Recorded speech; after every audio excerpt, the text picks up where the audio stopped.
and welcome to Rugged Outdoors Guide. My name is Pete, and this is my channel. This is also mine. This is very cool. We're going to talk about this today. It's a product review, and it is a review on a thin pouch, okay? No, it's not. It's not. This is an uberleben Twig camping stove. Twig stove, camping stove, whatever you want to call it. And this is one of the bigger names out there. There's a lot of Twig stoves out there, but uberleben is kind of a bigger name. There's a lot of reviews online for the uberleben. And, you know, mine's, of course, the best. But no, just kidding, just kidding. You happen to be here now, so you may as well just hear me out. This is how it comes. And I just keep turning it like this to show you how small this is. That it fits into any pack. All the other Twig stoves come in this sort of a mesh bag. It's kind of spongy. There's nothing wrong with it. It's actually kind of cool, but this is really kind of like, it really feels rustic. You feel like a man when you got this. This is an oiled or waxed pouch, and inside is all the, they're all the pieces, and they kind of look like, there's a lot of them, kind of like this. All right. So what I'm going to do, I'm going to show you how this goes together, and then we'll talk a little bit about some of the statistics, about or it's not the statistics, the specifications of what you're getting, and then what it costs, how you can get yours, and does it do the job? How well does it work? I haven't actually used this. You can see how nice and shiny it is. All right, I've used a lot of them, but I haven't used this one, and we're going to do that in just a few minutes as soon as I get my fire set up, all right? So let's see how this thing goes together.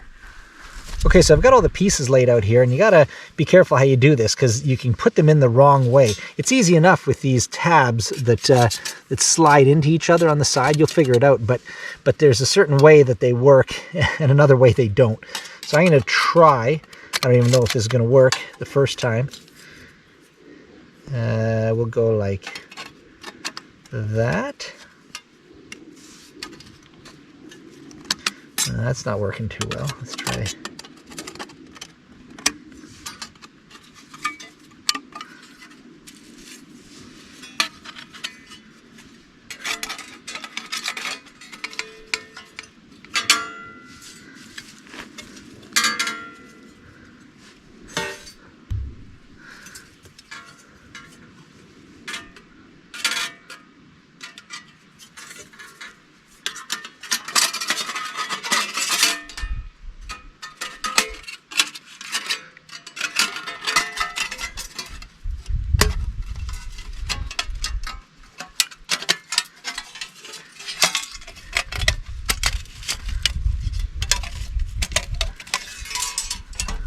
All right, well, whoops, that's not right.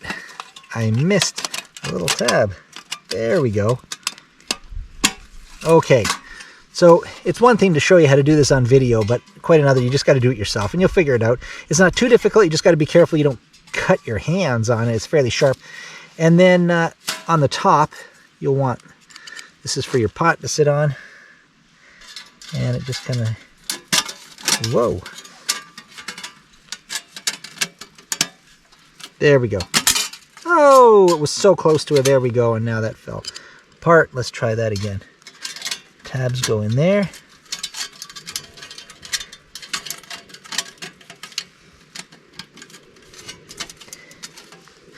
Oh, right.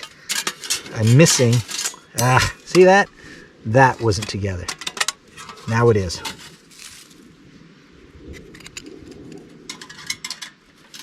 See, I don't edit out all my mistakes because mistakes are part of real life. There we go. Perfect. So I'm going to leave it just like that so we can see what's going on. And then my pot will sit right on top there. Okay, good. All right, so what I'm going to do now, I'm going to stoke it.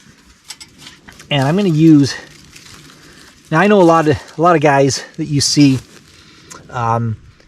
if you see reviews of these kind of stoves online, you'll see a lot of people using, you know, their flint on their knives and just, you know, sparks to get it going with lint and all that kind of stuff. That's great, whatever floats your boat. I have no problem with that, but I tend to want to use the technology kind of that we have. So, you know, when you go to your favorite canoe spot, you don't actually use a horse and buggy to get there because that's, you know, classic and purist. Well, no, because it's awkward and hard, not as convenient. So what I'm going to do is I'm going to use, well, I'm tempted to use a good old lighter like this, all right? It's what I've used for a lot of my stove reviews, but today I got something really cool for you. I'm going to explain that in a second. First, I'm going to stoke it. I've got here some birch bark, and by the way, just so you know, birch bark is not a bad thing to use. Birch bark works really well. It burns really well, and it's okay if you take birch bark that's lying on the ground beside a birch tree. Nobody's going to have a problem with that. You're not hurting the tree. I'm not a tree hugger or anything, but still, I don't want to destroy nature for nothing. But you can even pull this stuff off a tree if it's just sort of hanging there like this, which a lot of times it is. You're not hurting the tree unless you're cutting deeply into it, which you don't have to do. Most birch trees have all kinds of this hanging off of it. So I'm going to load that up in there. Then I'm going to put some of these guys in here. So these are about the size of my finger or so.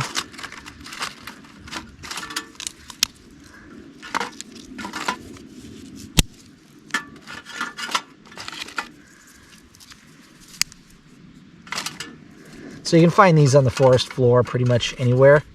Obviously, the drier, the better. I'll throw in a couple little smaller, thinner ones here.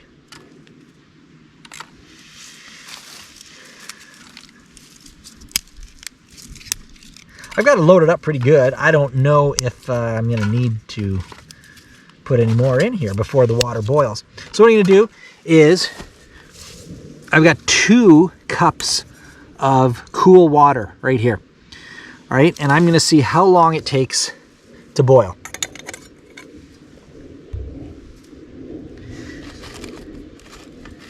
And actually, before I put it on, I'll light it. Oh yeah, I was going to tell you how I'm going to light this. This is pretty cool. This is called a wick and bellow set. Uberleben makes one, and you can also get them generically online. And what they are is an anodized aluminum sleeve here. This black thing you can see, and then inside of it it's called a Tindar wick and bellow from Uberleben. It's basically a paraffin infused piece of twine, and the idea is that you can light the end of it like right here, and then you can put it deep into your stove. Now, you really don't have to go very deeply into this particular stove. Here it is, stoked, ready to go. You don't have to go very deep. You just kind of touch it in there. You could probably use a regular lighter like this, but this is kind of cool. It's kind of purist, old school, and it's just a neat, natural kind of a tool. And so I'm going to light the end of it and then put it in there. You can light the end with, using, your ferro rod and sparks and all that kind of stuff, but whatever. I mean, there's so many really cool outdoor camping lighters out there that'll last you a lifetime for, $20, or some of them are as much as $75, but whatever. So I just have a dollar store cheapo. I'm going to try that and see how it works. And by the way, this bellow part, it's meant for you to slide it off and use it as you just kind of blow through it. And it has a bellow action. It concentrates the air if you need it. I've never needed it. I can tell you that because I've used Twig stoves often enough, and I don't need any bellowing action, but maybe you might if you have a hard time starting things, if it's a bit wetter or whatever. So what we're going to do is we're going to take a look at this stove down here. I'm going to light this and then light the whole thing and get on with our 2-cup boil water test. All right, here we go.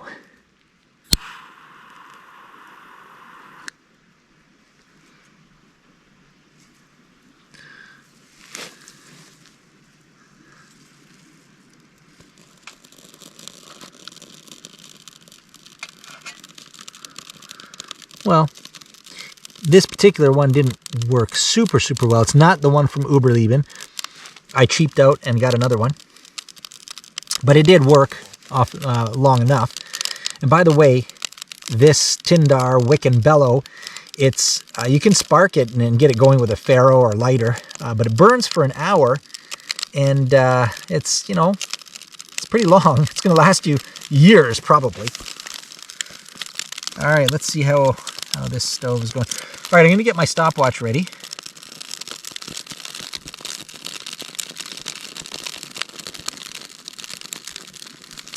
Okay, I'm ready to go with my stopwatch, but it's kind of smoking right now. Okay, the flame is going, so I'm going to start right now anyway because the flame is licking the edges of the pot. And so here we go. Whew, it sends smoke signals. All right, guys, I don't know if you can see my watch.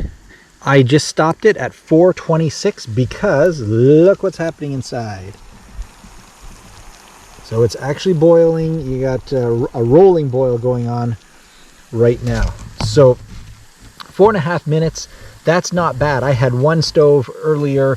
There's another video that I've got of a rocket stove that I'm using, and it took over 6 minutes. So I mean, none of these, you know, we got a reasonable time frame for all of them. But you know, if you want to get technical, this one's not too bad at less than 4.5 minutes. So I'm going to take that off.